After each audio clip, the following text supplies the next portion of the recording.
Hi everybody, Rob Dahlhaus here with See You at Home, and I've had the privilege of serving with this ministry for nearly 4 years now. We've seen homelessness become this topic that everybody wants to get more involved in. So every year at See You at Home, we have this major community awareness event, and it's called One Winter Night.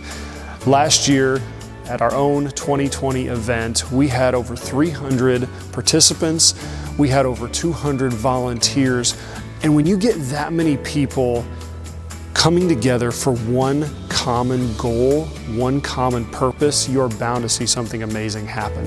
And so I'm actually standing here in the Orpheum Children's Science Museum, the theater of the museum where we had our headquarters location set up, where we had our registration and our hospitality area.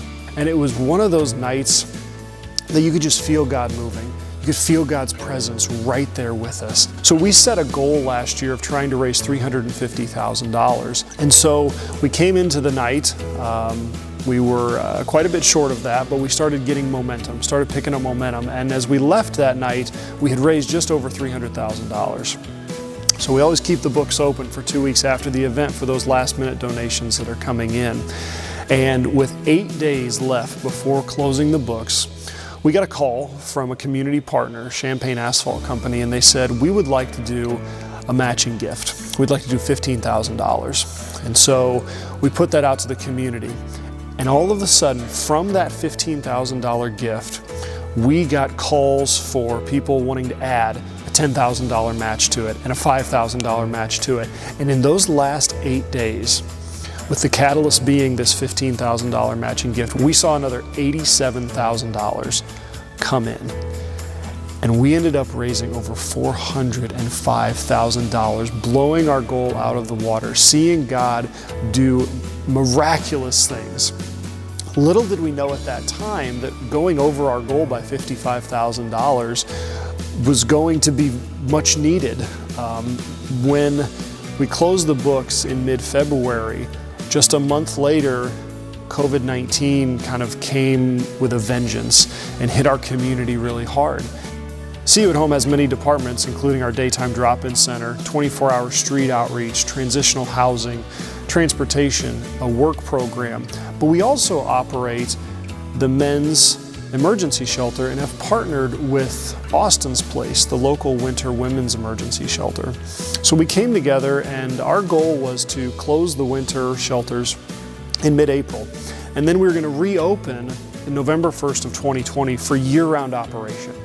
Now that might not seem like a big deal to some people, but would you believe we have not had a year-round emergency shelter for men and women in our community for nearly 20 years. We have other transitional housing programs and other voucher programs and those types of things, but in a true emergency at 2 a.m. when somebody is in need or when law enforcement comes across one of our friends on the street with nowhere to go and it's bitter cold, we haven't had that resource for quite some time, year-round. So, on April 15th, we said, we're in the middle of this COVID epidemic and we need to keep the shelters open. So we did. We kept them open through the end of April and then through mid-May and the end of May. And finally in mid-June, we realized, you know what? We're gonna step all in faith. Year-round emergency shelter for men and women was back in our community. As we look ahead to the end of this year, we know that winter's coming, we know the flu season's coming, and actually just in a few months, in about 5 months, we'll have our One Winter Night 2021 event. That event is scheduled for Friday, February 5th, 2021, and we've been in constant contact with our public health department as well as city officials, making sure that we can do this event in a safe but also effective way.